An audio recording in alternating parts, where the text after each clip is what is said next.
Pour notre méditation du jour, nous voulons surtout vous rappeler que vous êtes un ambassadeur pour Christ, une ambassadrice pour Christ. 2 Corinthiens, chapitre 5 et le verset 20. Est-ce que ça j'aimerais déjà pendant l'existence ou rêver occuper un poste diplomatique? Si ça pas j'aimerais maintenant, c'est le cas, mon ami. Pour Christ, vous êtes ambassadeur. Pour Christ, vous êtes ambassadrice. Bon, pour ton petite précision encore pour vous-même dans le domaine ça. Parce que vous êtes en paix avec le ciel, Romains 5, verset 1er et verset 2, si quelqu'un est en Christ, il a la paix avec Dieu le Père. C'est-à-dire, celui qui a fait l'expérience de la nouvelle naissance, qui a reconnu l'importance de la conversion à Dieu et s'est donné à Dieu, maintenant, il est en paix avec le ciel. Il est réconcilié avec le ciel. Il n'est plus ennemi de notre divin Seigneur. Et parmi toutes les bénédictions qu'il reçoit de Dieu, il est nommé ambassadeur pour Christ. Un ambassadeur, c'est quelqu'un qui occupe une position très privilégiée. Zami moi, où sont privilégiés? C'est un grand privilège. Pour qui ça? Parce que vous êtes ambassadeur pour Christ. Pour qui ça encore? Parce que le gouvernement le plus puissant, le plus important, nommé ou même ambassadeur pour lui auprès des gouvernements de la terre. Et désormais, vous allez parler au nom du ciel, de la part de Dieu. Et en ce sens, vous portez le message le plus important que le monde a besoin d'entendre. Un message de réconciliation. Le gouvernement le plus important vous a nommé ambassadeur avec un message qui est le message le plus important que le monde a certainement besoin de connaître. Votre mission diplomatique est d'apporter le message de paix de Dieu aux hommes. Pour bien remplir cette fonction, bon, trois petits conseils rapidement. La première chose, il faut bien connaître la politique de son gouvernement. Gouvernement qui délégué là, qui est le gouvernement céleste, parce que vous êtes citoyen des cieux, fait pour chercher connaître la politique de ce gouvernement, du gouvernement de Dieu. Et il y a un moyen qui gagne, c'est en lisant la Bible, la parole de Dieu.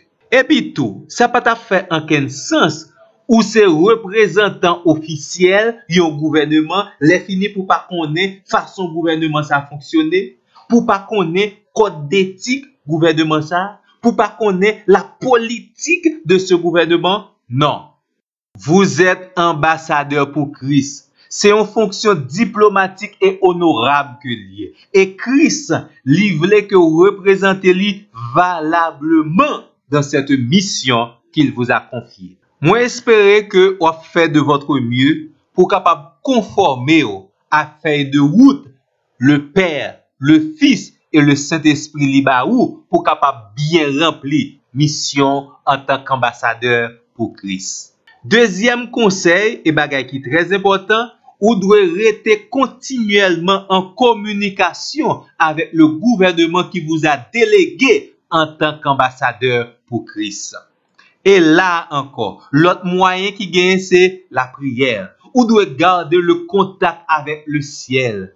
Vous devez mettre à l'écoute du conseil divin. Vous devez séparer de tout élément qui distrait pour pas rester en communion avec le ciel, avec le gouvernement de Dieu. Arrangez aux amis moi que corps, nan l'esprit rester en contact avec Dieu parce que c'est seul moyen qui gagne pour capable remplir valablement votre ministère d'ambassadeur pour Christ. Troisièmement, nous aimons attirer attention sur le contexte de 2 Corinthiens chapitre 5 à partir du verset 17 arrivé dans verset 20. Premièrement, votre position en Christ fait de vous une nouvelle créature de Dieu. Vous faites partie de la nouvelle création spirituelle de Dieu. Et pour cela, il y a un changement radical dans votre vie. Ce changement s'opère parce que les choses anciennes sont passées. Maintenant, toutes choses sont devenues nouvelles. Pas oublier me te dire que autrefois, vous n'étiez pas en paix avec Dieu. Vous n'étiez pas encore réconcilié avec Dieu. D'ailleurs, ou pas occupé aucune grande fonction dans le royaume de Dieu. Au contraire, c'est misère où tu as passé dans le royaume du diable. Mais maintenant, par votre position, votre conversion à Dieu, les choses anciennes sont passées. Christ a fait de vous une nouvelle personne, une nouvelle créature.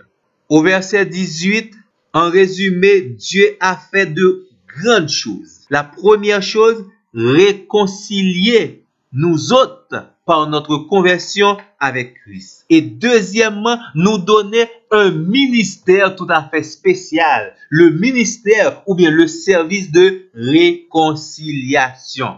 Nous vivons personnellement l'expérience de la réconciliation avec Christ. Maintenant, Dieu nous confie ce ministère auprès des autres. L'une des garanties que nous avons, au verset 19, nous ne sommes pas seuls dans ce monde pour accomplir notre ministère de réconciliation entre les hommes et Dieu. Nous ne sommes pas seuls pour l'accomplissement de notre fonction d'ambassadeur.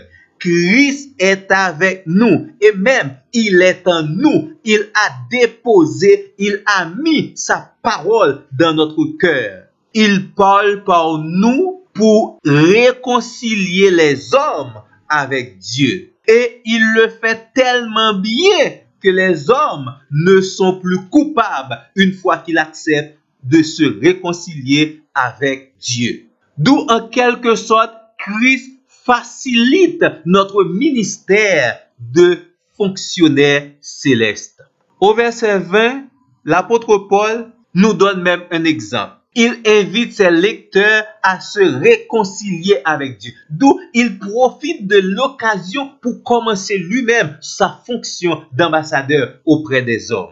Et nous aussi, nous devons profiter de toutes les occasions, favorables ou non, pour accomplir notre ministère. Chaque monde que nous joignons, nous devons dire, nous avons un ministère de réconciliation et offrir le message ou bien simplement laisser Christ parler par nous-mêmes pour être capable de réconcilier ces hommes, nos voisins, nos frères, nos amis, nos compatriotes terrestres avec le ciel.